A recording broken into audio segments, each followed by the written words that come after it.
Bonjour les amis, j'espère que vous allez bien aujourd'hui encore et je vous présente une nouvelle vidéo aujourd'hui du coup. Alors je vais tout de suite commencer.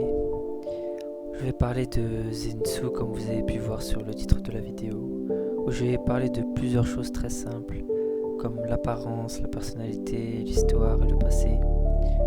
Il y a tout d'abord cette première citation qui caractérise le personnage, à savoir « Je me déteste plus que quiconque, je pense toujours que je dois me ressaisir, mais je finis par me recroqueviller sur moi-même, m'enfuir. Je veux changer et je veux être compétent. » Il faut savoir que Zenitsu Agatsuma est un pourfendeur de démons, membre de l'armée des pourfendeurs, et il est le compagnon de voyage de Tanjiro. Tout d'abord, au niveau de l'apparence, Zenitsu est un jeune homme à la peau claire et aux yeux allants, d'un brun clair à du jaune or. Il a des cheveux courts blonds, aux mèches aux différentes longueurs, d'un orange plus foncé aux pointes qui tombe sur un visage en une frange mal coupée.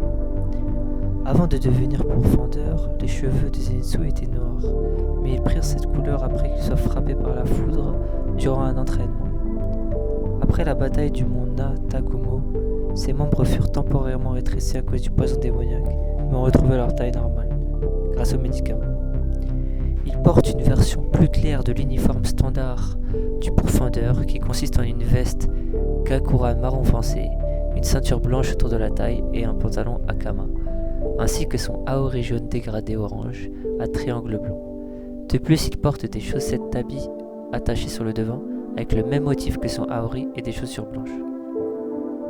Au niveau de la personnalité, Zenitsu affirme tout le temps qu'il va bientôt mourir, assez lâche, à cause de son travail risqué de pourfendeur. Il a aussi une plutôt basse estime de lui-même, malgré sa force, au point de penser qu'il n'est pas utile. Zenitsu a tout le temps peur, pleurant constamment et essayant toujours de fuir, malgré le fait qu'il ait des capacités en effet, au moindre signe de danger, clamant qu'il veut vivre une vie normale et modeste au lieu d'être pourfendeur. Cependant, malgré ses faiblesses, Zenitsu veut quand même vivre au niveau de ses attentes et ne pas décevoir les gens autour de lui. Il a beaucoup de respect et d'admiration envers ses camarades et son professeur décédé, Jigoro Kuwajima. Sa concentration et son souhait de le venger l'aident toujours à mettre de côté sa lâcheté et ses doutes au moment critique. Il semble aussi être un coureur de jupons, venant du désir de ne pas être célibataire s'il y a à mourir. Il tend à accoster et essayer de séduire, et demande même en mariage des personnes. Ce trait de caractère outrepasse sa personnalité docile, en particulier quand il croit que ses camarades sont en train de flirter. Il devient alors hystérique et se plaint longuement durant de longs moments. Étant le seul garçon du trio à avoir grandi en ville, Zenitsu montre plus de connaissances sur le fonctionnement de la ville et est constamment embarrassé par la naïveté de ses partenaires. Avant l'assaut de la forteresse, Zenitsu a dégagé une ambiance différente et plus sérieuse. En effet, il a une dualité dans sa personnalité où, quand les choses deviennent sérieuses, il devient sérieux aussi. Au niveau de l'histoire et de son passé, il faut savoir que Zenitsu n'a pas été élevé par ses parents. Il n'a donc pas eu de bons conseils, et quand il était jeune, il est tombé amoureux d'une fille et a décidé de lui donner de l'argent pour faire appel à elle. Mais la fille a fini par s'enfuir avec un autre gars, le laissant noyé dans ses dettes et tout seul dans la solitude.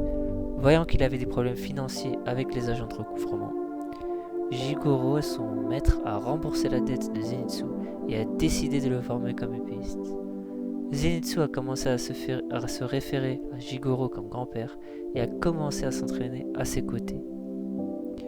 Un jour, alors qu'il s'entraînait, il grimpa à un arbre de peur d'être entraîné à mort, et alors qu'il commençait à paniquer, un coup de foudre l'a frappé. Zenitsu et Kaigaku se détestaient. Cependant, Zenitsu le respectait quand même, toujours en tant que son aîné et pour sa forte ambition. Il a souhaité se battre aux côtés de Kaigaku en tant qu'égal à égal un jour et a développé son 7e mouvement, Feu Céleste. Et pour un petit truc, on l'a vu pour la première fois au début de la sélection finale au mont Fuki Kasane. Et après la sélection finale, il a fait partie des 4 personnes qui ont réussi.